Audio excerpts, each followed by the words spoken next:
What is up, everyone? Welcome back to the Canadian Football Fanatics for another season live. Myself, joined by Shane. Unfortunately, we cannot be joined by Cole and Coach tonight. Cole is currently sitting in an emergency room right now, and Coach is unfortunately unavailable. But Shane and I are going to do our best to take you guys through day number one of CFL Free Agency. Shane, good to have you back, man. Before we even get into free agency, I know Cole and I talked about it briefly in our free agency preview, if you will, that was released yesterday. But we've made some small tweaks going into this season.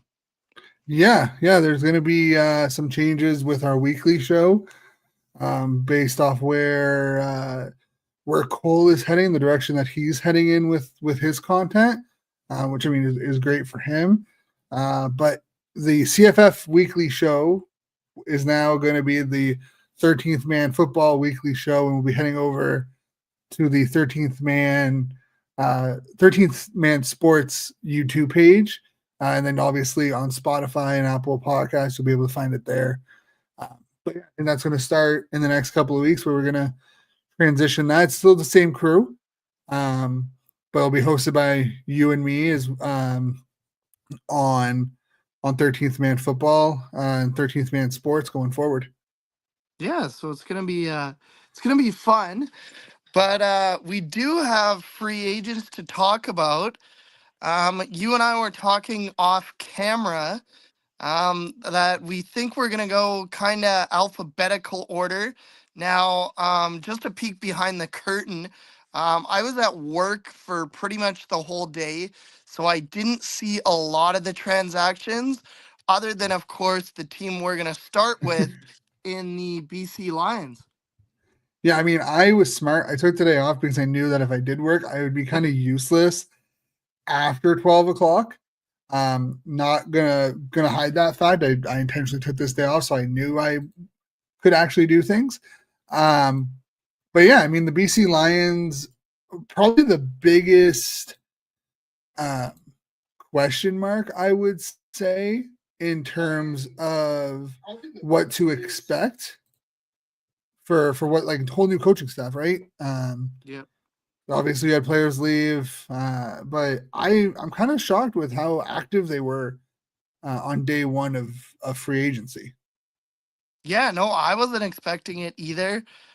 There wasn't a lot they did in the Ed Harvey window, the tampering window, whatever you want to call it.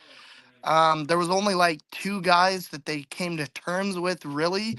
And then all of a sudden today, there was like 6 or 7 signings from the Lions. Where do you want to start first, Shane? Do you want to go offense, defense? Where do you want to go first?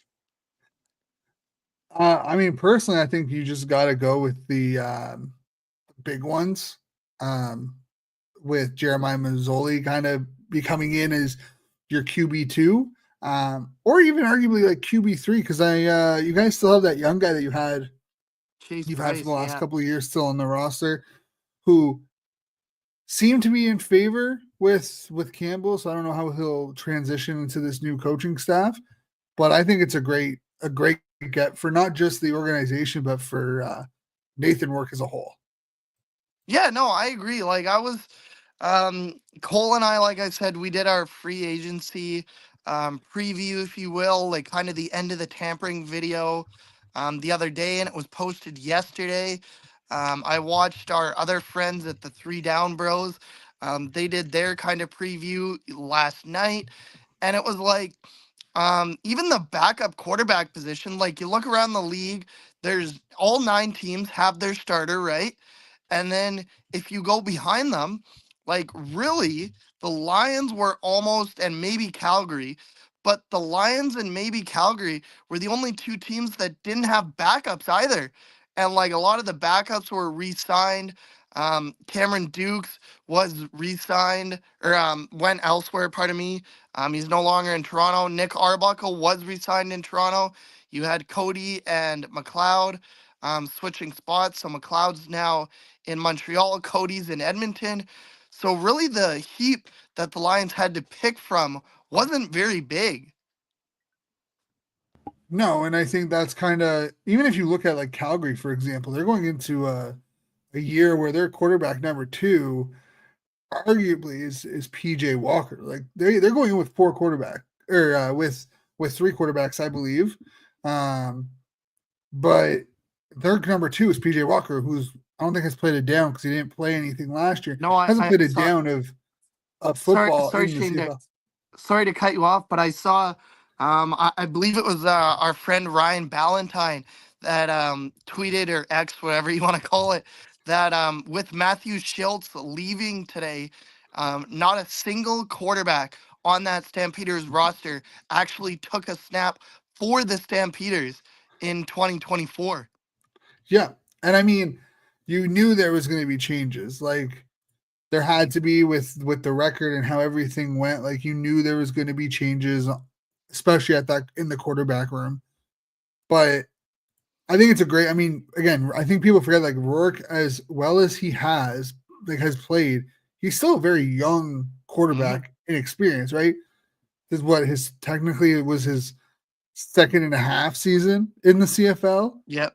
Like this is gonna be his third full CFL season, his third full CFL training camp. Like he still has a lot to learn about being a CFL quarterback. That like having someone like Mazzoli who has been in the MOP race, has led the team to the playoffs, has been considered a top three quarterback in the league during his career as his QB2. It's great. I think it's fantastic for him. It's closer to home for him, and it's great for the organization. Yeah, no, I really like the signing. Like it means that Masoli, I mean, you would know better than anyone. He had to play a couple games last year in Ottawa, with Drew Brown going down, and refresh my memory, but who was the second stringer at the time? Dustin Crum, but it was really Tyree Adams Yeah. but he got hurt early in the year and like it was kind of a gong show Yeah, and overall in Ottawa. Masoli had to start. He won a game in Calgary, if memory serves me correctly.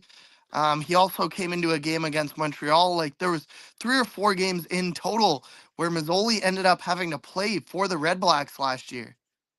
Yeah, and I mean he's gonna be like I think even if he doesn't play, like one thing I liked about him in Ottawa was like he's a pro's pro. He even if he's not playing, he's helping on the sideline. He's helping coach. He's helping develop and grow the other quarterbacks and not just quarterbacks, like the receivers as well. The type of stories I heard from him in Ottawa, with especially when Condell came over and Mazzoli had success under that offense, he was helping some of these new guys kind of learn it and understand the terminology and how it works. So I think overall, BC probably got the best quarterback for their situation. Yeah, no, I agree. Like, and if you really look at it as well, Shane, that Masoli, and at least when he's healthy, and that's been the thing the last couple of years, is that that's why he was kind of the third string guy in Ottawa, is that Jeremiah Masoli wasn't healthy. Like originally, before Drew Brown came into the picture, before Dustin Crum was even in the picture, Masoli was signed to be the number one guy, correct? Yeah, it was Mazzoli was coming over from Hamilton to be the number one guy, and then we had this situation in Saskatchewan, and he couldn't stay healthy. Like it was just Yeah, first year he got hurt, second year he got hurt, and third year was the Drew Brown year as he was recovering from an injury that he suffered in year two. yeah, exactly. But my point is that Nathan and Jeremiah, when they are both healthy, they play a lot similar style. Like they're not gonna run you over, but if they need to, they can escape the pocket and run for 10, 15 yards. Yeah, I mean, I remember I think Rourke's second season, his first year as a starter, he pulled off a like 65-yard rushing touchdown on a QB sneak against Ottawa. Um, that was like the second time it happened too, and like Yeah, crazy. he But did it last year too at the game I was at in Ottawa. yeah, oh man, he's sneaky fast. I don't think people realize how fast Nathan Rourke is when he gets going, but he can outrun some guys. Yeah, no, absolutely. Shifting over, there's a name that I want to ask you about. I'm excited about this, but I know that some people around the CFL, there might be some fans that have a different take. Micah Alway, for the third time now, has re signed with the BC Lions, and I can kind of see your reaction. He's someone that plays on the line constantly. And over the last few years, I know last time or last year it wasn't as bad, but the couple of years before that, there was at least 2 or 3 times this season where he went over that line. So what do you think of that signing, Shane? Oh, I love it. I think if you're a hockey person listening to this, he's kind of the CFL version of David Perron, Yeah. where he would go away, have decent success. Like he would leave St. Louis, have decent success, go back to St. Louis and be a completely different player. Micah always kind of the same situation where he seems to be a completely different player in BC and in a good way. Um, but I think it's great. He's a great guy to talk to. I've had plenty of conversations with him over the years. I think it's a great get. Um, I'd like, man, that the linebacking trio that was signed today by BC, with Michael Alway, Adam Auclair, and Adam Konar. Yeah, I was gonna get to Fan, Eau Claire next, but go ahead. fantastic signings. Again, another auto guy with Adam Auclair. I underrated. I was annoyed that we let him go. I think he's a very like a high quality, he's a will linebacker, kind of a borderline starter in my opinion. Like he still has to show it, but I think he's shown enough. His progression is there. But I love those like trio of linebacking signings from BC this like today. Yeah, no, I'm glad you did mention Adam Auclair, though. That was another signing that I was really excited about. And then must have been later on in the day because I'll be completely honest, Shane, I didn't even see the Adam Konar signing. So that must have happened a little later on in the day. But he came over from the Elks, is that correct? I believe so. Calgary. No, Calgary. Came over from Calgary. Calgary. So, He yeah. was in Edmonton, I think, the year prior. I think he Yeah, left okay. Edmonton, went to Calgary last year, and now is in BC. He's just going out Yeah, west. He's just touring out west. speaking of Edmonton and then coming back completely off topic because I know that we're talking about the Lions right now. But what do you think of the whole Jake Seresna situation? Oh, I love it. Like eh, from what the conversations I've had, like I had a conversation with Dave Campbell. Yeah, Actually, both times I've had a conversation with him the last couple of weeks. It's kind of been reiterated that he did not want to leave. Like much like yeah, David Beard, he did not want to leave Edmonton. And by all reports, it sounds like he left money on the table in Toronto mm-hmm, to go back to Edmonton. yeah, So I think it's great. If he wants to be there, that like right now, that's what the team needs. The team needs players who want to be an Elk. They want to wear the double E, the green and gold. They want to be in Edmonton. And if Seresna is that guy, that is a fantastic decision to bring him back by Ed Hervey. yeah, no, absolutely. That's what I was gonna get to next is the fact that I had seen from some Argos fans a number that they'd reportedly offered to Seresna, and he turned it down to go to the Elks. Speaking of those green and gold, did you see that the Elks literally right at 10 a.m. put their old jerseys 50% off because the rumor is they're going back to jerseys with the gold number? So it's not a rumor, or I don't. So yes, I have. It's been confirmed that the gold jerseys are coming back, or the gold numbering is coming back. Again, if you've had a chance to listen to either conversation with Dave Campbell, we talked about it a little bit in both conversations, but they are coming back. I think it's been kind of a plan for them to come back, and they're just kind of working out now. There's probably going to be a little bit more tweaks. I don't think the Elks name is going to be used as much.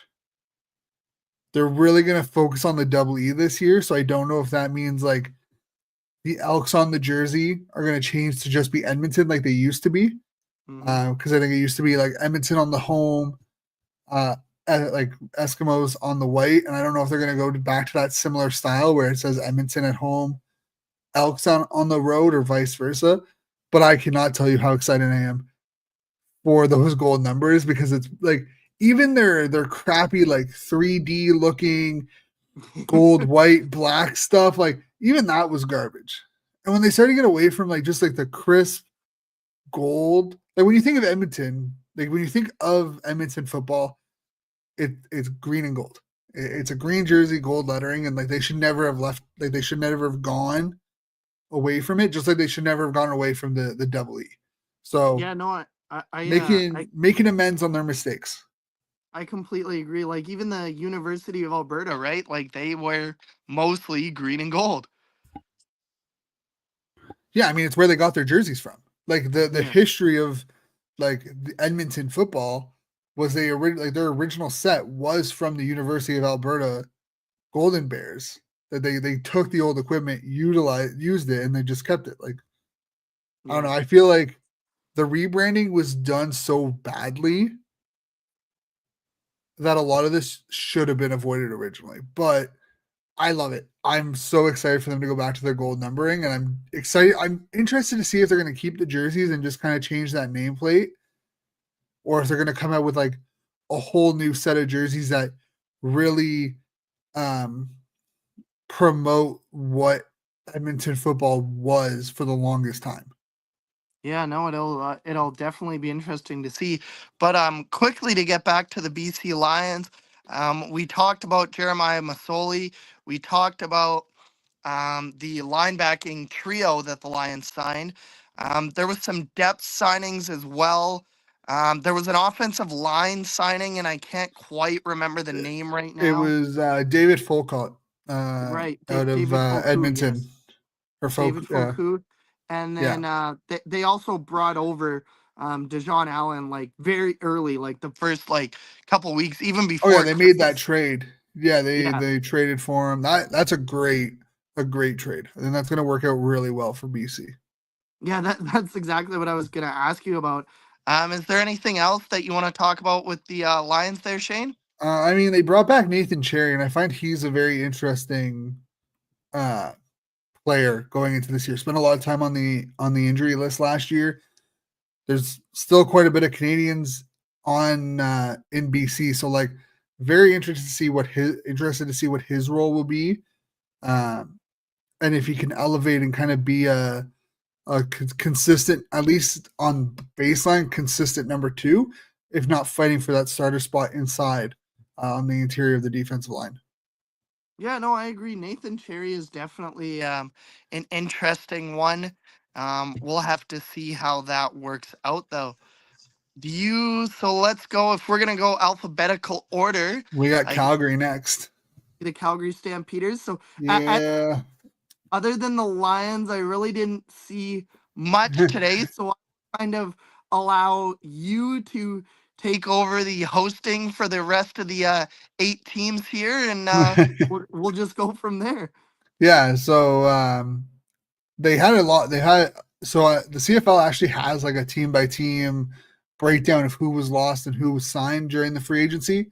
It doesn't incorporate anyone that was done before free agency. Hmm. So guys like Dejan or any of like the free agencies like um any re-signings or whatnot that happened before free agency are not part of it.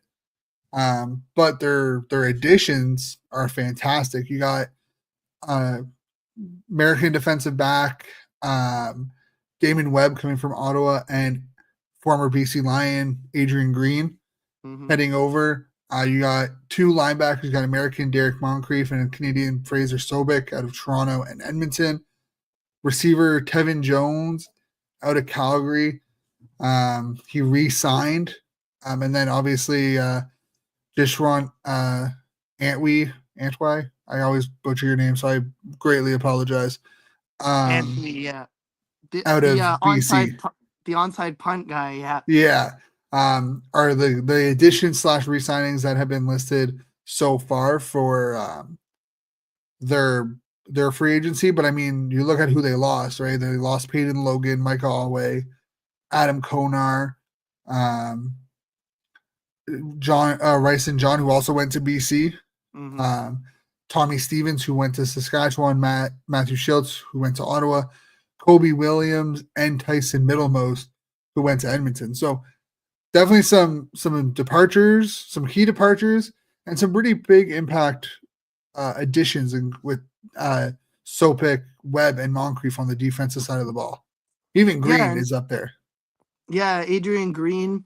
I'm sure Cole, he was still in the chat, probably would agree as well that him and I were very high on when he was here in BC, and for one reason or another, just didn't get enough playing time. The other one that I wanted to mention that you said wasn't even on the free agent tracker because I believe it's either it hasn't been made official yet, or like it's still under that tampering windows period. But was Dom Rhymes reuniting with Vernon Adams Jr.? Yeah, I mean, I don't know if because he was released, he's not really a free agent signing in that regard, I guess. But yeah, I mean, I think Dom Rhymes, you add him into a receiving room that already has Beggleton and Phil Pott. That's a great get for Calgary, and I'm interested to see where he slots in because he's going to be number 3, I think, in Calgary compared to where he was in Ottawa, where he's kind of at number 2. But I agree, like that's a great get for Calgary on the offensive side of the ball. Yeah, no, absolutely. Um, sorry, I apologize. It's work's trying to get a hold of me right now, and I'm telling him I'm busy. But is there anywhere else with the Stampeders that you want to go to, or I I mean, guess if we're for sorry, me, Shane, go ahead. it's just the Damon Webb. Like I think people will finally get like him being in Ottawa. I think there was a lot of hidden from him. He wasn't really noticed nationally across the CFL from other fan bases. He made all CFL last year. He had those 2 picks against Toronto that were fantastic. I think he's going to have a really good, like he's going to break out this year. He will cement himself in the conversation as being a top premier corner in this league. He's going to be in the same conversation that we had, maybe not to the same level as like MOP that like Milligan had, but he'll be in those conversations as being like one of the most impactful secondary players in the CFL. Yeah, no, I really like Damon Webb's game as well. As you mentioned, he had those picks against Toronto, and I think that that Calgary team, it'll be improved, but the only question is they were so bad last year is like, and I think, I mean, we've only talked about two teams so far, but we're gonna go to the other side of Alberta here in a minute. I think everyone else in the West, except maybe the Winnipeg Blue Bombers, got better. So that's not a good thing for the Stampeders. Let's put it that way. Yeah, I mean, I don't know if every team in the West got better personally. Um, I think once we hit Saskatchewan, I think people are gonna like really take a look at who they lost, and there's concerns in Saskatchewan for me personally. With Trevor Harris as your quarterback 1 and um, my Mayor as your quarterback 2. I have issues with Saskatchewan. I don't think Saskatchewan's going to be as good in year 2 under Mace, at least offensively, as they were in year 1. No matter what they try to do right now, I just on paper I don't think they're going to be. They have their work cut out for them offensively. If you look at their roster construction right now on paper. Yeah, no, absolutely.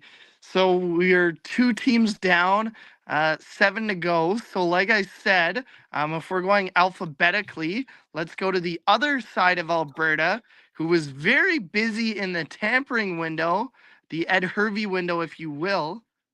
Sorry, Shane, Yeah, you looked like you wanted to say something. this list is so not impactful because some of their biggest names haven't officially signed their agreements Yeah, and won't sign until Wednesday by at the earliest. yeah, So it's very like you look at it and you're like, oh, they haven't really done a lot. But then you realize that like a lot of the names that they've come to agreements to actually haven't signed yet and probably won't sign for another 48 hours on the 24 to 48 hours mark. yeah, Um, absolutely. like you got Emmanuel Rugamba, out of former BC Lion, who Yep. should be slotting in as their corner linebacker, Sam linebacker, whatever you want to call it nowadays. Keon Julian Grant coming over from Montreal, another great Canadian depth receiver option for the Elks to use. Kobe Williams, the defensive back out of Calgary. Gregor McKellar, offensive guard coming out of Toronto, who lost his starting spot in Toronto. So I'm interested to see how he rebounds this year, if he is going to be that right guard spot, um, or if he's going to be their sixth offensive lineman. Uh, a Canadian, Royce Mechie, coming out of Toronto, should Hmm. be their starting safety. And then receiver Tyson Middlemost coming out of Calgary. Um, and then obviously you have to think that I mean David Beard, Yep. Jake Sresna, Brinkman, Robbie Smith, Terrell Ford, um, like those guys haven't officially signed, but they're expected to within the next 48 hours.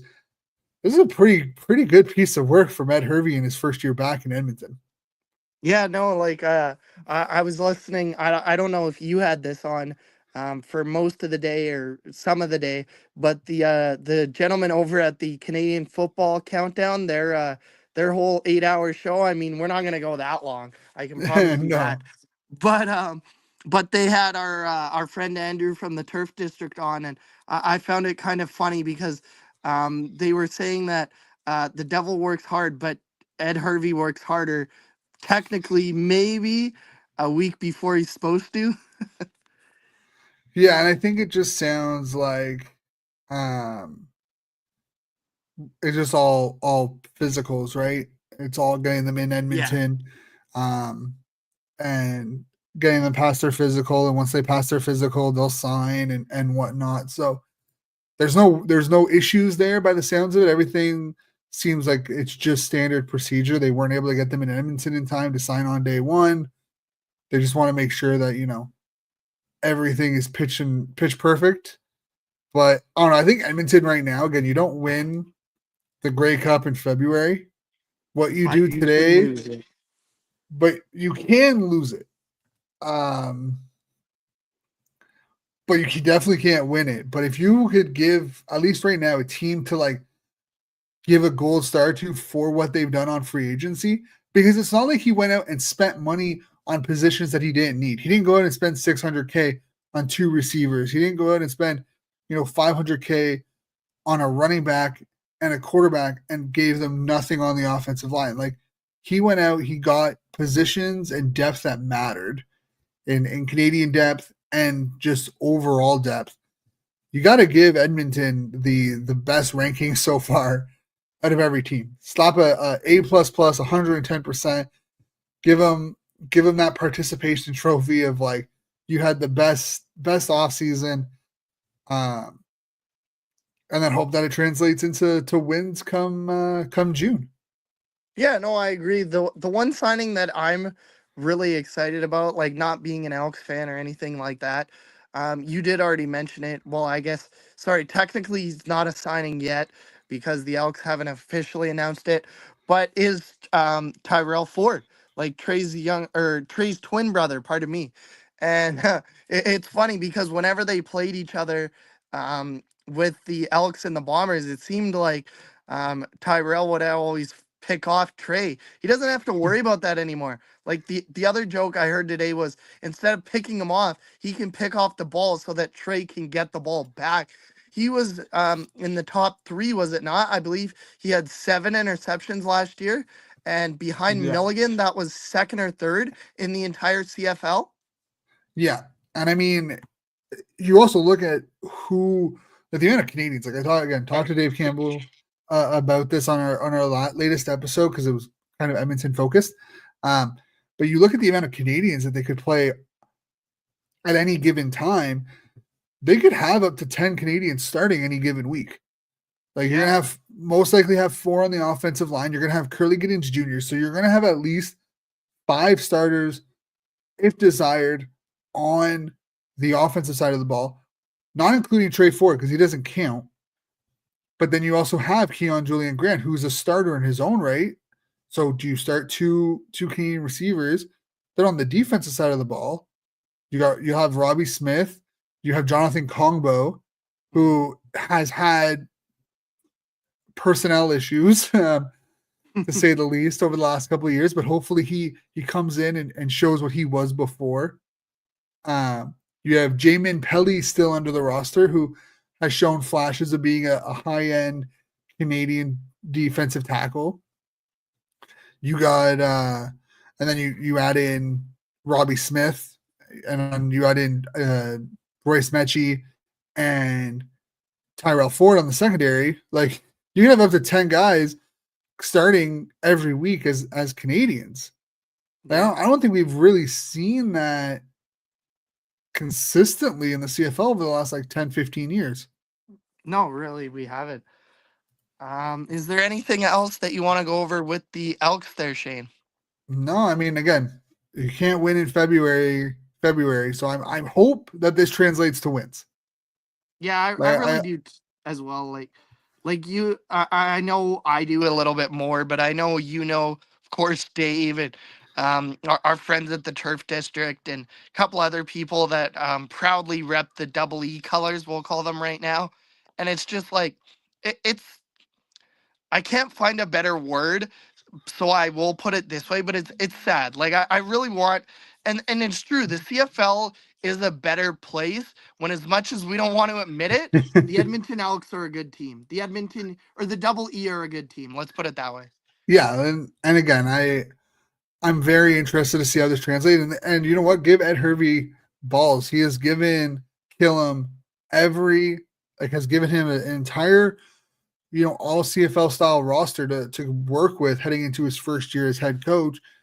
At this point, it's on Killam to deliver and see what Killam and McIsaac and all of them can do with the players provided to them. Yeah. So we've gone through three West teams. We're gonna go out to the East for the first time, and Uh, let's talk about the Hamilton Tiger Cats. yeah, the tabbies, the little kitty cats over in Hamilton or down in Hamilton. Um, they've lost one player so far in Sunderland. He went to Toronto. They basically traded him. At the end of the day, they traded him for Deshaun Amos, Yep. who is coming over, three-time Grey Cup champ. They brought in Brian Cole II, the linebacker out of Winnipeg, or coming from Winnipeg, and Miles Fox coming from Winnipeg. They re-signed Brendan O'Leary Orange, which a lot of people are confused about because of the Canadian depth that they already have in Hamilton, and they brought back Jacob Zott from who was with Edmonton last season. So not an overly busy one, but they haven't suffered any major losses. Nope. Um, I don't know if they're waiting. I mean, obviously Kenny Lawler's their big one that hasn't Officially officially signed. Yeah. signed. So we'll see how that turns out. But yeah, I think Hamilton's in a very interesting spot because I think their season relies heavily on Bo Levi Mitchell having another MOP caliber year. Yeah, no, I would agree with that. And it's like another name that I saw, and you can correct me if I'm wrong, of course, Shane, but I don't believe Stephen Dunbar is signed anywhere yet. So that's another name that was in Hamilton that, since he hasn't signed anywhere, I mean, technically, we saw that in BC with Keon Hatcher, who, I mean, we might never know the full story, but he was flat out released from the Lions, and then less than 24 hours was brought back. So technically, Stephen Dunbar could resign in Hamilton. Yeah, the that entire Hatcher situation was kind of like we want to get like we need to restructure a contract. No, I don't want to restructure it. Okay, go see what the market is. Oh, the market's not great right now. Let me resign. Yeah, That's kind of what it perfectly reminds me of the Simpsons gif with yeah, Grandpa Simpson coming in, putting his hat on, taking it off, walking out. Like, perfectly sums it up. Um, but yeah, I think there's some guys on their roster that could make a return. So overall, I think it's going to be very interesting to see what else they do on top of the Kenny Lawler signing. Um, and obviously, one name that isn't on here for some reason, and I don't know, I believe it's official, was Sutterfield. Oh, I just Reggie realized that. Stubblefield. Yep, Yeah, from Montreal. Yep. yeah. The had a serious knee injury against Ottawa. Uh, reportedly signed a 3-year deal for Hamilton. That's pretty impressive. We'll see if it actually stays like that or if they're going to restructure it after the first year. But Yeah. still, that one, I don't know if it's official yet or if they're pending a physical, but that's another big one that hasn't happened yet. At least according to the CFL, it hasn't happened yet. Mm-hmm. So, but yeah, I mean, I think Hamilton just is really heavily relying on Bo Levi Mitchell putting up another MOP style season or close to an MOP style season. And I mean, I don't blame them. They went they finished the year at 9-7. Yeah, If I they think if something they like that. beat Ottawa twice, they would have made the playoffs. Like, kind of understand why they're not making much of moves. And they also have a young secondary, so they don't have a lot to lose right now. A lot of guys were on like the 1-in-1 type contracts. So we'll see, but I don't know. What do you think of Hamilton? Do you think they're going to be a threat this year, or are they kind of a year Yeah, away from it's being a like year away? I don't know, Shane. Like that's a tough question because I do agree with you. Like it's like, is Bo Levi Mitchell gonna be Bo Levi Mitchell of last year, or is he, or even going back even further to Calgary Bo Levi Mitchell in his prime, or is he gonna be late season Bo Levi Mitchell, or late Calgary, I should say, not late season, pardon me, late Calgary Bo Levi Mitchell, or the guy that was pretty publicly not getting along with the coaching staff and was benched for 2 games. Yeah, and I don't know. I have a feeling is if they start out in anything but a winning record in their first Mhm. 5 games.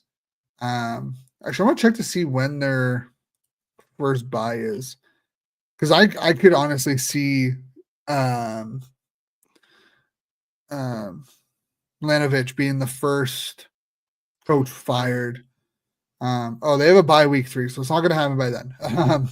No. But I could like by their second bye, which I believe is week 10 or no, the first game week 10. Where's their second bye?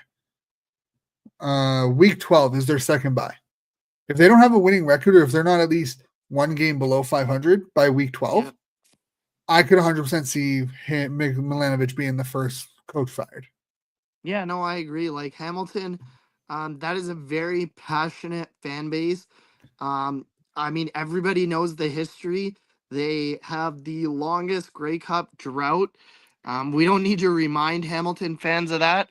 Like they want to end that drought. They want a Grey Cup, and like you said, if it doesn't start out well, somebody is gonna have to pay the price in Hamilton. Yeah, and you've already gone through both your coordinators, so some like the buck stops at you at some point. So Yeah. unless you're Dickinson, and then the buck doesn't even get to you at some point, even though it should. Um, but yeah, I mean, I don't know. Hamilton's kind of that team that just has done stuff. Yep. It could go either way for them this year. I think this is a team that like could either finish out of like 11-5 or 5-11, and wouldn't surprise anyone if it finished either way, right? No, absolutely not. Are we done with Hamilton there, Shane? Are you I good? think so. I have nothing else to say about them.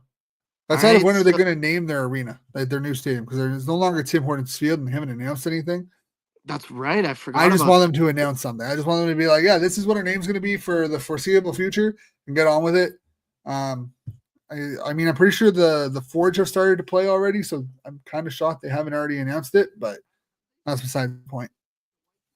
Uh, Whitecaps are about 3 weeks away. I know the CPL is a different league, but Yeah, I don't know if it was like preseason games or like regular season games or what it was going on. All I know is that there was football going on out there. fair There was enough. European football going on out there. Fair enough. So if we are still going alphabetical order, I believe that brings us to the Montreal Alouettes, does it not? It does. So let's go The over Belle Provence. the Belle Provence.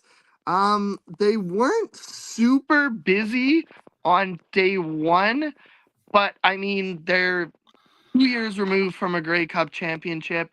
They are arguably a bad first half from appearing in the Grey Cup again last season. So, what do you think about what the Alouettes did on day number one? Yeah, I mean, they didn't have a lot of holes. Like, I think you look at across Oh, their board, like, they didn't really have a lot of holes that you probably need to go out and fill day one. Um, Obviously acquiring signing Joshua Archibald out of BC, hmm and Sean Oakman out of Edmonton, kind of to insulate that defensive line, and then bringing in Cyril Hogan Sandon, who lost his starting spot in Ottawa. He struggled a little bit to take that next step in Ottawa. He should be a good depth. He's probably going to be your six lineman in Montreal, but he's still young, so not really worried there. I do kind of question their receiver depth and how they're going to bounce back. Like losing Reggie White Jr. and Keon Julian Grant, I don't know if it's going to have a huge impact, but I do think that it's going to have um, a transitional impact early in the season. yeah, I don't know, Shane. Like, it's like they got they're gonna have full health Austin Mack back. Like he came back late last season. He was one of the final cuts of the Atlanta Falcons. He played in and the only reason I know this is because I saw the stats, but he played in 3 games last year before he got hurt again, ended up being forced to miss the remainder of the season. They have Cole Speaker. They're going to have a healthy Tyson Philpott, who in only 9 games last year was almost already going to break 1,000 yards. I believe it was 779 before he broke his leg, I believe, or his foot. He had that serious injury, was forced to miss the rest of the season. Like, I'm not too terribly worried about the Montreal Alouettes wide receiver room. The one thing that actually does worry me, and I know there's a lot of Alouettes fans that are pretty high on him, but I was not, and I might be in the minority, maybe I probably am, but I was not super impressed with Davis Alexander last year. Like, I know he did enough to win them games, but with him being handed the keys to the franchise full time, is there going to be a transition period for the Montreal Alouettes? I mean, I don't. Again, I don't, you have McLeod Bethel Thompson, so I don't necessarily think he's being handed the keys. I think he still needs to show up and like deliver during camp, right? Like if you go in and you have a bad camp, I don't see this coach that like Moss being like, "Oh yeah, I'm going to put you in because we gave you money." Yeah. Moss has very much been we're going to try to put out the best players. If you're not performing at your best, injuries aside, because like he seems to be a firm believer in like you don't lose your spot due to injuries. hmm At least during the regular season, you lose your spot because you don't play well. If Davis Alexander comes in and he struggles during camp and he gets probably the first 2 or 3 games and they're not winning, he's not one to replace a struggling quarterback with someone else. So like I get what you're saying. I agree. I think he only has what 4 starts. Four He only had starts. like I four mean, they starts they last went year, 4-0, but the numbers, like they but they were had a they stacked weren't great. defense. Yeah, exactly. Um, so yeah, just looking at his individual stats, um, 69.5%. I mean, he had 1,300 yards in a 6-2. He had a touchdown interception, but I think again it was 4 games. It's a 4 game stretch. It's too small of a sample size. hmm Like I don't know. It's the same thing that I had with I we talked about during the season about Trey Ford. Yep, The sample size just was not big enough. wasn't there to really like throw everything at him. Um, Now, do I think that he's going to take a step forward for Davis Alexander? 100%.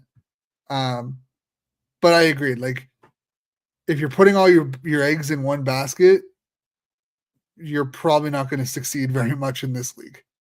Yeah, no, absolutely. Is there any really big signings, big losses? I mean, we did briefly touch on Stubblefield, but other than Reggie Stubblefield that you want to talk about for the Montreal Alouettes? No, I mean, I think again they're one of those teams. They locked up a lot of their core, right? They locked up. They were able to lock up a lot of their guys this offseason. So I think the Sean Oakman one was probably the most intriguing one because he had that really dominant year in Toronto, and in the last 2 years he's kind of fallen off a little. Um, I'm curious on if he can kind of regain and be a more consistent presence in Montreal than what we've seen the last two. So that's going to be an interesting one. I know there was reports of him retiring, but I guess not since he signed it with Yeah. Montreal.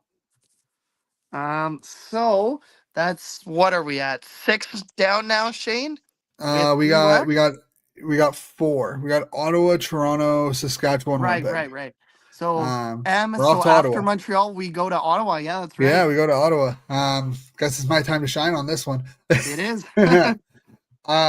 Obviously, we've already talked about all three guys that we've lost. Um, Damon Webb going to Calgary, Jeremiah Mazzoli signing with BC, and then Hogan and Sandon going to Montreal. Um, Pretty active though, Yeah, considering. Uh, you signed Peter Gauber to a 2-year deal. Um, he basically comes in as your default number one center. yeah, Uh, Stark will have a chance to fight for it, but Gauber is your number one center. You brought in Nafi's Lion, Tunde Adeleke, and Amari Henderson to battle um, on that secondary, replacing Dandridge and um, Webb. Most likely that your Amari Henderson and Nafi's Lions probably going to be your field side corner halfback duo, I would hmm, guess. And obviously, he's not on this list, but Priester out of Toronto yeah, kind of gives you that really high quality cornerback, like corner linebacker number two. Tunde Adeleke is very interesting because he started his career off as safety in Calgary. When he came over to Toronto, or when he went over to Hamilton, he continued to play safety. He played a little bit down, and then he's been replaced twice, both in Calgary um, and Hamilton at safety. He goes to Toronto, starts off at safety, gets replaced again by Royce Mechie in Toronto at safety, gets moved down to the Sam linebacker spot slash field half when they had Pickett. Um, he starts the Grey Cup as your number one corner, your corner linebacker with Priester as your corner linebacker too. And now he's heading back to Ottawa where he played university ball with Carleton. I'm very interested with him and how he fits overall in the defense, considering that like we have Alonzo Adai, we have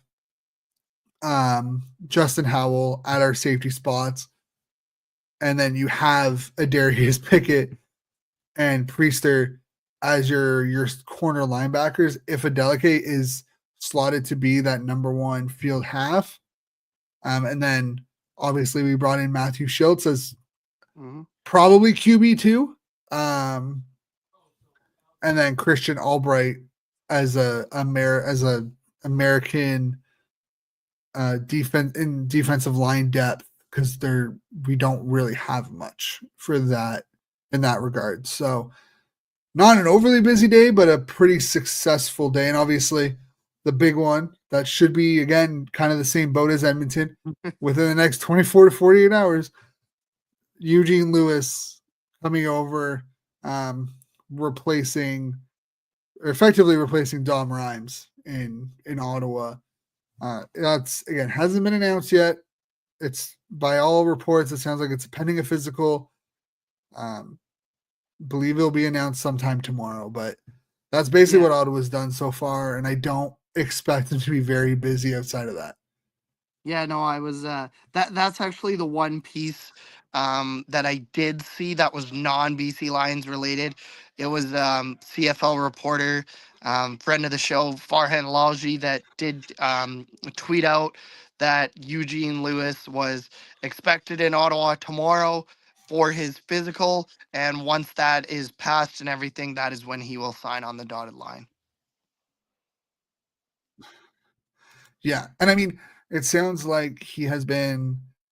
Um, sounds like he lives full time in Montreal, Hmm. and that was one of the big reasons why he decided to sign in Ottawa. Was that only like 2.5 hours away from Montreal, so the travel, the commute, for family um isn't as far as going out to Edmonton. Yeah, I agree. um, but one thing that I think isn't going to be talked about because it's not really part of free agency is the addition of William Stanback, Yeah. right? I Like mean, we that. saw him in BC, and I was fine with him. The only thing with we didn't even talk about that with the Lions. James Butler coming Yeah, over we totally from forgot about Hamilton. James Butler. Yeah, we did. James Butler. So they kind of switched, like not teams necessarily, but Stanback goes over to Montreal or to Ottawa. Pardon me, and Butler comes back for his second time with the Lions. Yeah, it's totally again. It happened so far before free agency Yeah, that like it kind of got lost in the shuffle of everything. But yeah, James Butler reuniting, going back to BC, reuniting with Nathan Rourke. That should be a very interesting um, return for James. Um, Considering he wasn't ever used in Hamilton the back half of the year and wasn't released or no. anything. Um, and then obviously because of that, William Stanback gets released, or well, he gets released early because he was Mhm. a pending free agent. Same thing with James Butler. They were both pending free agents. Teams weren't going to bring him back. They got their early release. Um, but I think that one, as well as the Daniel Adeboye trade with Yeah. Devontae Williams expected back, that's the biggest. That's the key to being a better team than they were last year. Is having those three guys being effective in the backfield. Yeah, like we saw it in the playoffs, Shane. Like we talked about it late on in last season. Of course, you being the Ottawa guy, you were banging that drum pretty heavy, but that like without a run game, you will not be successful in the playoffs.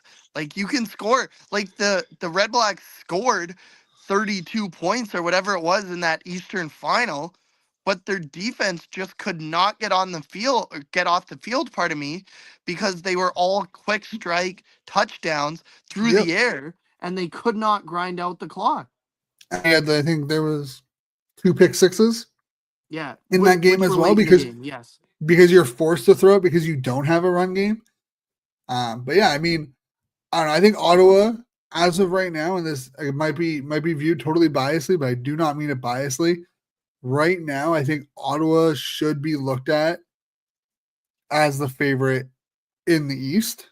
And we'll talk a little bit more about that stuff after we We go through the other three teams. yeah, we will. I was gonna get to that. So go from Ottawa, I guess technically west to It's back west, Toronto. It is. Saskatchewan. Is it? Saskatchewan. S becomes before T. Yeah, you're right. You're right. My bad. Maybe it's So time to go we back to school. It's not Western education, not the greatest. so we will go to the prairies and the Saskatchewan Roughriders. Yeah, and I mean, again, they've lost more than they've added so far. They're only two additions per the free agency window. Has been Canadian offensive lineman Philip Gangon, former Montreal Alouette, and then former Calgary Stampeder, short yardage QB Tommy Stevens. um, aficionado, um, whatever you want to call him, probably the best in the business at short yardage Hmm. runs, is Tommy Stevens. So those are the only two big additions. So there are only two additions so far that's been on um, on the CFL tracker. Some key losses, obviously Adam Leclerc, Amari Anderson, Christian Albright, Peter Godber, Deontay Williams, and Jarrett Stern. Not official, I don't think, but I believe Anthony Lanier, the defensive lineman, is expected Linear, to yeah. Lanier is expected to go to Toronto. I don't think it's been officially announced yet, though. No, not Um, not that I've seen at least. but I have seen that it's working towards that. So again, I not much to say. Like they haven't been busy. They have their holes. They only have two running backs on the roster, and one of them is a rookie American. Because I think neither Armstead or Hickinson have re-signed. Uh, but yeah, I I mean, yeah, I don't. I do remember hearing that Armstead re-signed early in the offseason, but I could be wrong on that. I believe they have Ouellette and Armstead under contract, but again, I could be wrong in that. I will check because I thought he hit free agency. He might have. Like I said, it's quite possible that I'm wrong. So, I mean, hey, it would make sense. Um,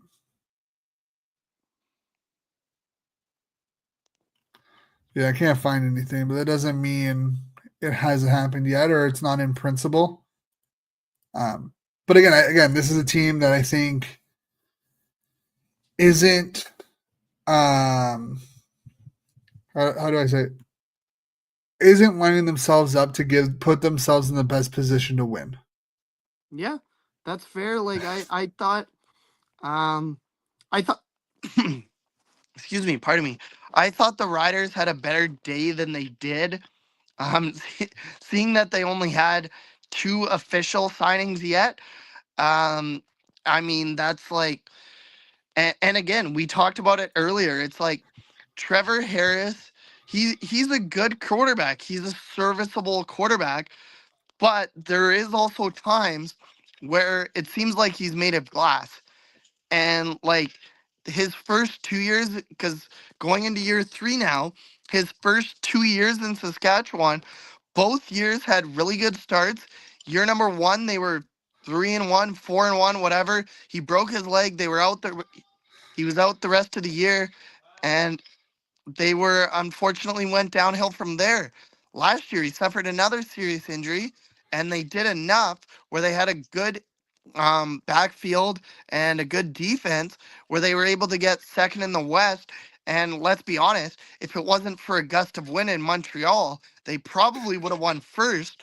And it's like if the West Final is played at Mosaic rather than Princess Audio Stadium or whatever they're calling it now, do the Riders make the Grey Cup? Maybe. But the game isn't played on what ifs, it's played on what happened. And they lost a lot more than they've gained so far.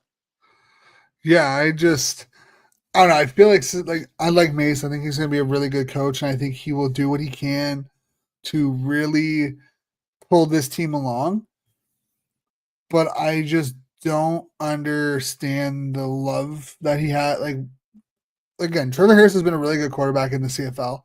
This isn't like a personal shot at him, but it's the same thing with Jeremiah Mazzoli. He hasn't been able to stay healthy consistently. At one point in time, do you look at them and they're like, you're no longer quarterback number one? If you're going to stay in this league, you are going to be QB2.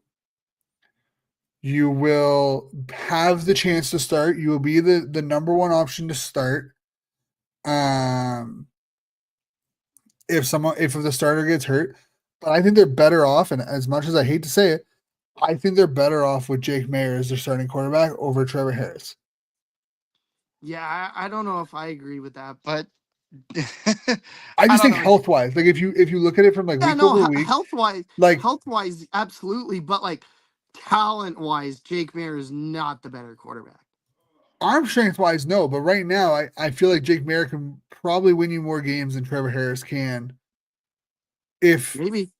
like then at the end of the day, if Trevor Harris goes out and wins and throws the ball and puts up 300 plus yards every week, I will gladly eat my word. Like you can come back here, you're like you were wrong. I will gladly eat my words. because I don't want to see players fall off. I don't like the idea of like bashing a player because his career has fallen off because father time has caught up to him. I don't like it. Mhm. But the reality is, father time catches up to everyone, no matter who you are, no matter Yeah, the it does. sport you play. And I don't know if putting your faith in him for a chance at the playoffs with his injury history is the smartest move the organization can make. Yeah, no, absolutely. Is there anything else that you want to talk about with the Riders? No, I think writers have done pretty well keeping other ingrown talent. They've kept a lot of it. Yeah. So, I mean, you're going to see losses every now and then. It's just the way the CFL works. But I think overall, they've done pretty well for themselves. All right. So I guess that means we go back east, We back got out east Toronto. officially. We do have Yeah. Toronto now. Um, they lost a lot in the free agency slash tampering slash Window. whatever you Yeah. want to call it. But Um, I think they've done a good enough job trying to bring back, like trying to fill some of those holes. Um, they re-signed Kadeem Carey and they re-signed Cameron Dukes. So good for them on those, especially the Kadeem Carey one. yeah, Um, they brought in Hergy Mayala and Darius Brandon out of Edmonton, Celestin Haba out of Winnipeg, and they obviously signed Will Sutherland out of Hamilton. But you look at their losses, um, and you're just wow. yeah, You've lost Deshaun, and this is just official ones. These aren't talking about the other ones. These are just official. official. Deshaun Amos going to Hamilton. Fraser Sopik going to Calgary. Tunde Adeleke going to Ottawa. Craig McKellar going to Edmonton, and Royce Mechie going to Edmonton. That's not even talking about the Drake Resna, the Brinkman, and the Smith. They're your three starting tackle, like three starting defensive linemen, leaving to go to Edmonton. Um, not talking about trading away Allen to BC. Yep. This team, and again, they Dinwiddie has done a fantastic job. He's been a great coach, but the exodus of talent year over year because you can't afford to pay them. Because again, when you're paying all these guys, you're going to lose. At some point, that plug and play dries up pretty quickly. And I just and if they prove me wrong, they prove me wrong. But I just don't see how this team is going to be any good.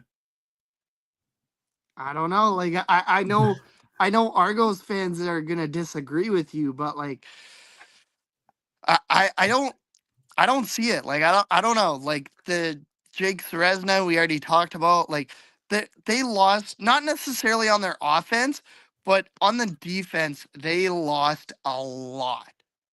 Yes. And their And, defense, and let's not forget that. Sorry, Shane, but let's not forget that their quarterback is coming off a fractured leg, and there's no. And yes, I know the backup won most outstanding player in the Grey Cup, but there's no guarantee that he will even be fully healthy for training camp.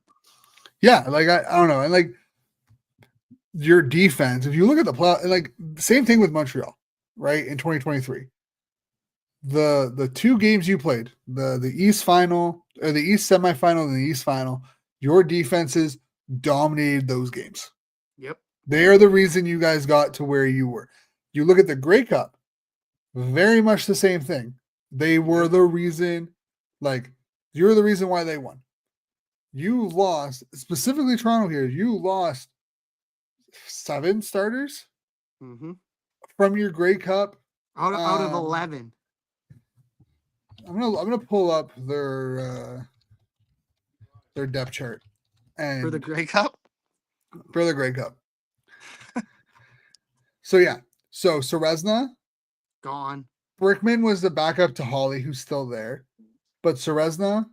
Oh, and not even talking about uh man, I feel really bad and I don't know how to pronounce your last name.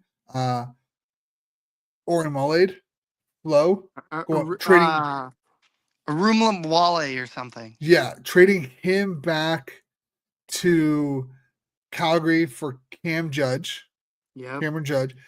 Sopik was your second, your will linebacker number 2 because D'Arcangelo ended up taking over. But you got Serezna, Flo, Smith, Brinkman, Priester Adeleke, Mechie, and Amos. So you have eight of your like 8 of your defensemen from your like defensive players from your Grey Cup are gone. Yep. You're bringing back, I think, Hawley and Parrish are back. Obviously, McInnes is back. You brought in Cameron Judge, but like obviously McFadden's still there. But man, like you look at um, that exodus of talent on the defensive side of the ball, and you're like, man, I don't know how you replace that much talent in 1 year.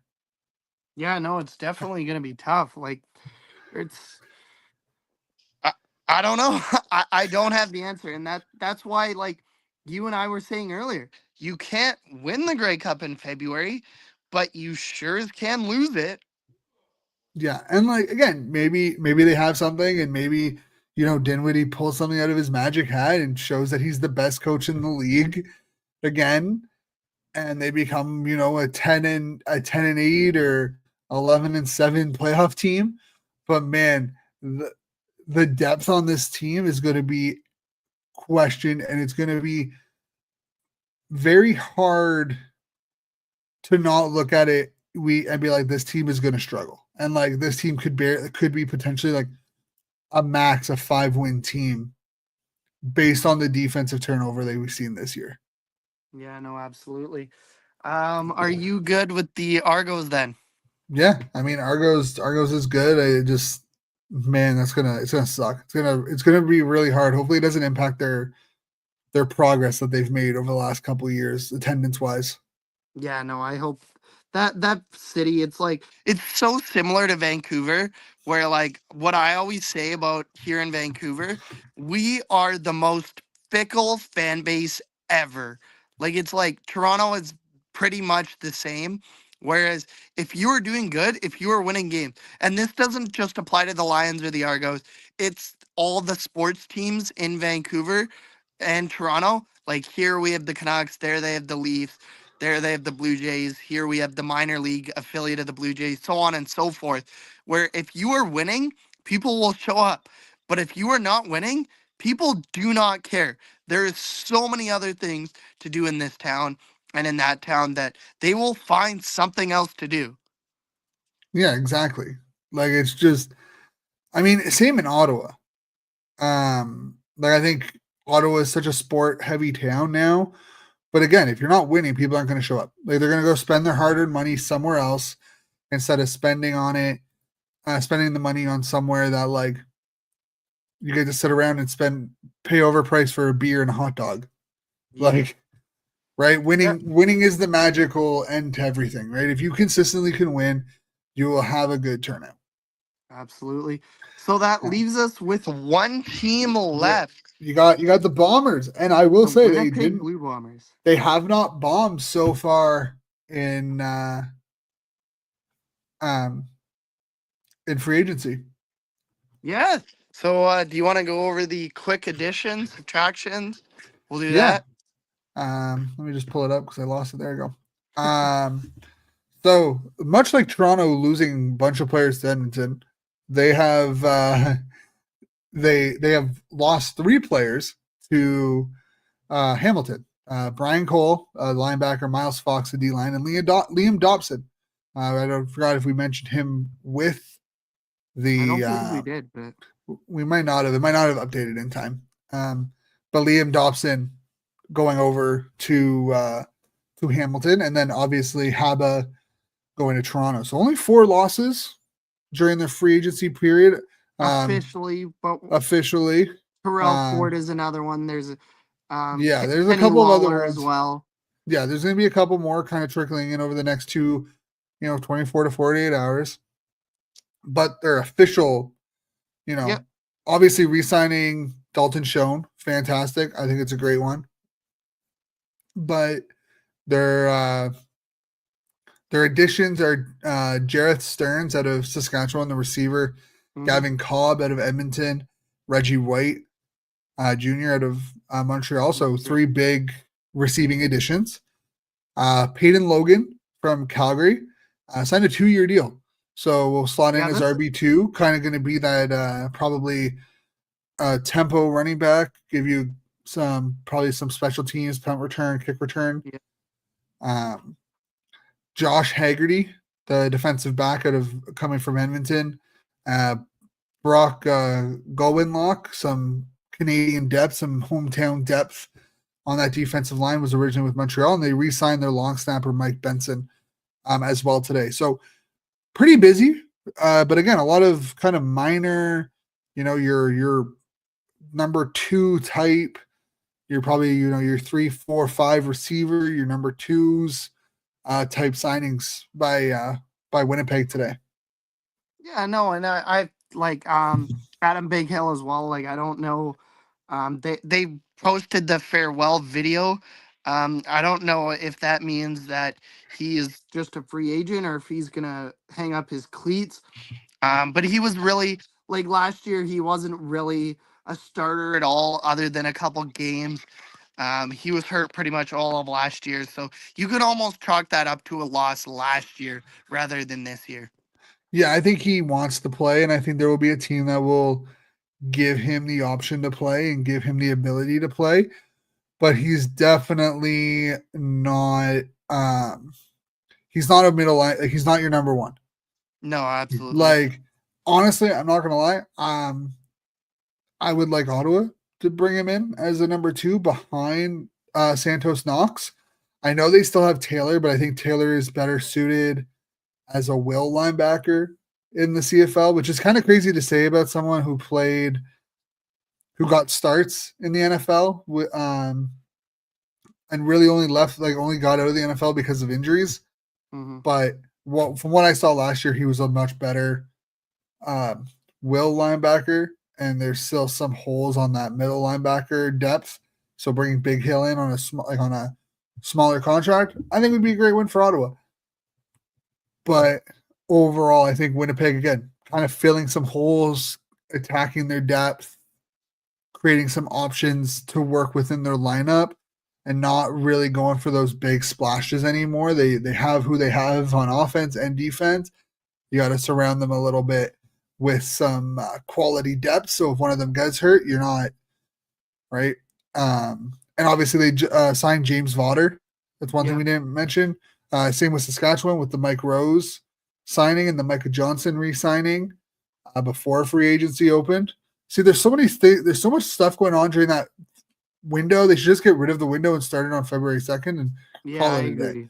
Like, Even I believe it was I'm trying to remember, but it was a player. It might have actually been Steven Dunbar or something like that, but they said the same thing today. They're like, just get rid of the window and start free agency on February 2nd. yeah, like I think. Oh, I mean, Pickett said it. There's been a couple of players. I've seen a lot of players talk about it. Um, so I agree. I think you just get rid of the window. I understand the reason for it, but I don't think it needs to be 7 days. I think the 7 day window is very, very long. Give it two. Just do two. If you want to start it, do like the Friday before or the Thursday before free agency. You have until the Sunday at you go from Thursday to Sunday. Teams Yeah. have 24 hours to you have 24 hours to work with your current team um, on if you want to agree with them, and then if not, you go or Thursday to Sunday. You give them Sunday from noon to Tuesday at noon, and you call it a day. And then you start on the Tuesday on the 2nd or that first Tuesday of February, and you're good to go. Um, but yeah, I mean, I think Winnipeg a lot of depth signings. So, do you want to go into who we think is the early losers and the early winners and kind of rank them, or? Yeah, let's do that because I don't like talking about Winnipeg and hearing you talk about them. Like I want them to. I want them to eventually fall, and you're not giving me much confidence. So let's just go over the winners and I losers. don't know if they're gonna like. I don't know. I don't think they're gonna be a top two team in the West, but I still think they're gonna be a playoff team. That's I fair. just I like can take that. I can take not having to go to Winnipeg for a playoff game. no. You're just gonna have to go to Edmonton.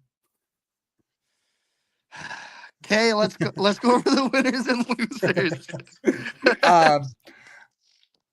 So my biggest loser is Toronto. Um. Like at number nine, I don't think it's even close. Toronto is the one that's lost the most. Um, I'd be very shocked if they are a. I would be very shocked if they're a 6-win team in 2025. Fair enough. I will also go with Toronto as my 9 team. I don't really have anything else to go to say, so we'll just skip to your number 8. Number 8 is Saskatchewan. Again, I think they've lost their offense relies too heavily on injury prone running back and an aging quarterback. And I don't know if their defense can do another repeat performance that they did last year where they held them in games, got them the ability to win. They played with fire a lot last year, and I think this year is the year they get burned. Fair enough. I will go different. Where do I want to go here? I will say my number 8 team is the Calgary Stampeders, just because they did a bit during the tampering window, but I just didn't like what they did today. That's fair. That's totally understandable. Um, my 7 is Hamilton. They were flashy. They've added some players. Obviously, I think spending 275K on a receiver, a little ridiculous. But I think they addressed some needs. Obviously, with Stubblefield and Amos should help that secondary that struggled a lot, bringing in Brian Cole. Um, but I don't know. Again, you're kind of it's like that Saskatchewan thing. You're that offense is relying heavily on Bo Levi Mitchell putting up similar numbers to what he did last year, and I just don't see it working out. Yeah. For my 7, I will go with the Saskatchewan Roughriders. A lot of the same reasons that you had, and it's just like it's not even so much the injury prone that Trevor Harris is, but it's almost not a question of if with me, but when Trevor Harris gets hurt, I just have no faith in Jake Mayer, like at all. That's fair. I mean, I my faith in him is low, but my faith in Harris is a lot lower, given what he's been through and like if he gets hurt in week 2 and he's out long term, what that does to a team. My number 6 um, is Calgary. Are we at number 6? Yeah, we're at number 6. Yep, Wait, you're yeah, number you're 6. Cool. we're at 6. Yep. Number 6 is Calgary. I like what they did before the free agency period open. I think bringing in Flo back. I kind of questioning the Vaughters Derrick Rose release. And that's kind of the only mishap. But obviously bringing in Dom Rhymes, bringing in VA. There's definitely like running backs. I don't think they've brought in like they brought in Antwi, but I don't think they brought in anyone else. Um, for that like my other running backs. Oh no, they brought back Mills. They Mhm. re-signed Derek Mills. Um, but yeah, I think like I like VA. I think VA gives him a chance every game. I think he's probably Yep. one of the out of all the older quarterbacks, and I don't even want to say that he's that old, but like are the ones that have been around the longest. I think he gives them the best chance to uh, to win every game. Yeah. I'm gonna go a little off script here. I'm gonna go 6 all the way down to 4, and my reasoning for that is that I don't think any of these teams got better, but I don't think they got worse either. I will go with Montreal as my number 6. I will go with, where do I want to go here? I will go with Winnipeg as my number 5, and I will go. I'll say BC is my number 4. You just went right from 6 to 4. Okay. Um, so my number 5, honestly, number 5, I have BC. Um, I think some of their subtractions, obviously getting Allen's massive because their offensive line has struggled. Yeah. Um, but I'm curious on how much the receiving issue, right? How that, if they can, find some cheaper options. Their defense still struggled last year stopping the run. I don't know if they've done enough to really fix that. So I have them at number 5. At number 4, I have Winnipeg. I think number 4, Winnipeg. They again, I don't know if the fall off is going to be massive, um, but I have trouble seeing them, being a top 2 team in the West. But at the same time, it's hard not to like. It's hard to bet against them given what they've done year over year over the last 5 years. So like, I think that 4-5, that BC Winnipeg one, could really flip flop. Um, but I give Winnipeg the edge because they've been to 3 straight Grey, like they've been to 5 the straight. 5 straight Grey Cups. I know they've lost 3, but again, you can't really take away anything for the 5 straight. Like if it was so easy, other teams would do it type thing. So I have them at number 4 because of that. Yeah. So what do refresh my memory, Shane? What teams do we have left? Edmonton is one of them. I know. Edmonton, Ottawa, Montreal are my last 3. Okay, we'll go there. Yeah, Um, go ahead. so number 3 is Montreal. Again, they haven't done a lot, but a lot of their big players and they're going to be healthy. Again, relying a lot on Alexander improving, but they have Philpott, they have Mac. I think that offense is going to run really smoothly. The defense has improved. So I have them at number 3. Number 2, I have Ottawa. I think they've addressed some key needs and depth positions that hurt them last year due to injury.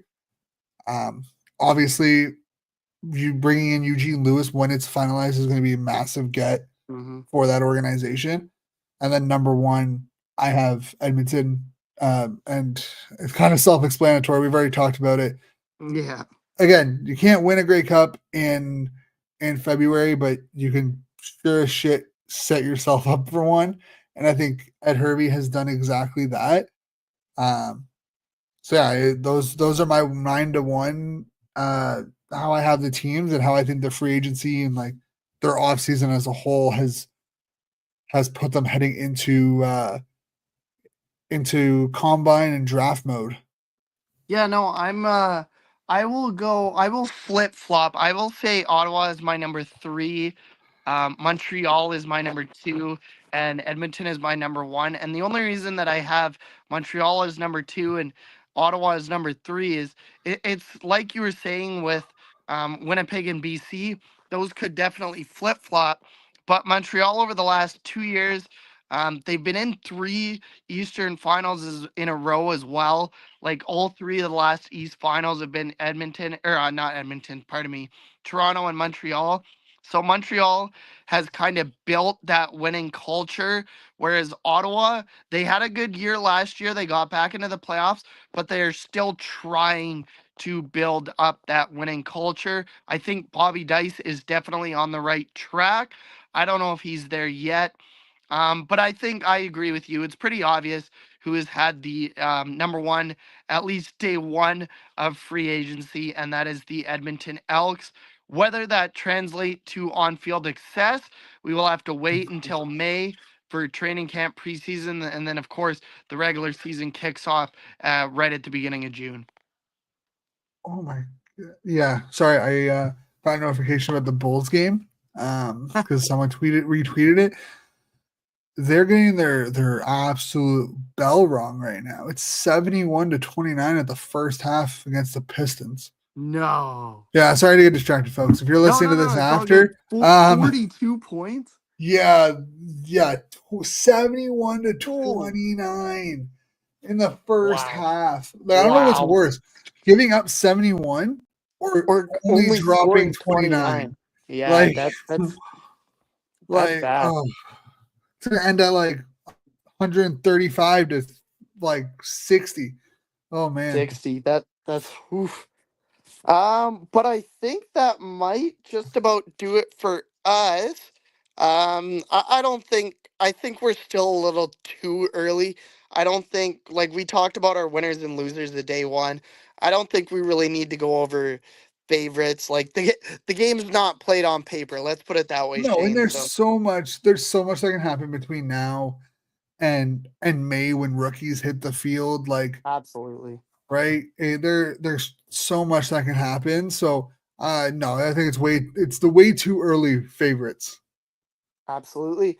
Do you have anything else that you want to talk about, Shane, or do you think we should almost wrap it up there? I think we're good. I mean, thanks to everyone who's come along and joined us and watched a little bit of the show. It's missed Coach Phil and Cole on today's episode. Would have been interested to see what they had to say. But yeah, I mean, hope you guys stick along and stay with us as 2025 goes on. Um, we'll probably start going into it shortly after the combine. Yep. Um, talking about getting ready for the preseason and getting ready for the regular season. And yeah, hopefully you guys enjoyed the episode. And you're ready for a fun 2025 of the weekly show and other content at 13th Man, and obviously stay following to CFF um, as they kind of progress in their own thing, helping Canadian football in 2025. Yeah, no, absolutely. I think that pretty much wraps it up for us. So I will also say thank you to everyone for joining along. Don't go anywhere. You can follow us. I'm at Blake3653 on X, Twitter, whatever you want to call it. I do have a blue sky. I don't remember the name. We Why? are Okay, at what's the numbers in your handle? I'm just generally curious. I thought like I'm Yeah, I never, you know what, Shane? Like, that's just the number that, like, Twitter picked for me when I started, and I never changed it. It's just, like, I don't know. But okay. I wasn't sure if there was like some like hockey or no, football related number, no, like it's literally like symbology, and the numbers. No, that makes there's sense. no story behind it. But we are at underscore CF Fanatics on Twitter, at Canadian Football Fanatics on Instagram. And Shane, I will let you quickly give your handles and everything over at 13th Man, what you guys are doing right now. I know you guys are getting pretty close to some Four Nations coverage, right? Yeah. So for me, 13th Man Football. The 13th Man Sports is going to be YouTube and TikTok. Instagram is going to be 13th Man Football. And then, yes, we do have a 13th Man Hockey. That one's going to be a little bit more kind of bi weekly as we get back up and rolling. Um, but yeah, there's the new episode out. 13th, it's the Four Nations with Neil Villapiano. He's the host of Devil State of Mind. Great guy. It was a great conversation.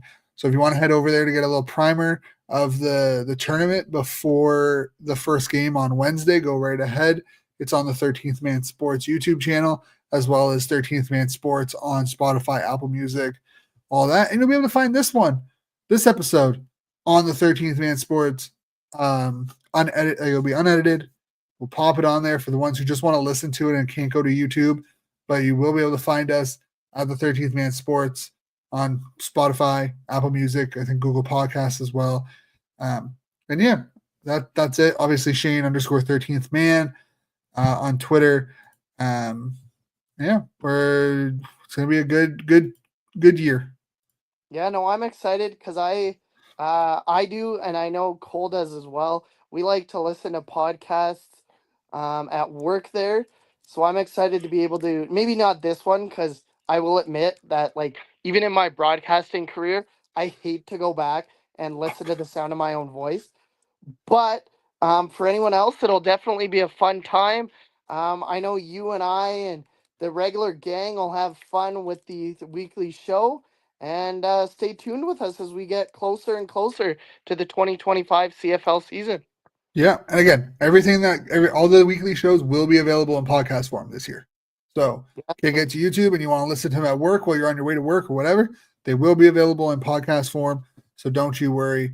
We will have you covered for all your listening views or listening needs this year. And thank you all for joining us again. And we'll see you back here next time when hopefully we have a full crew. yeah, absolutely.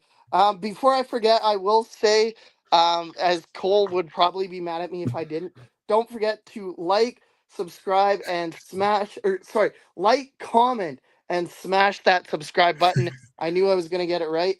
But for Shane, I've been Blake, and thanks so much for tuning in. Good night, everyone.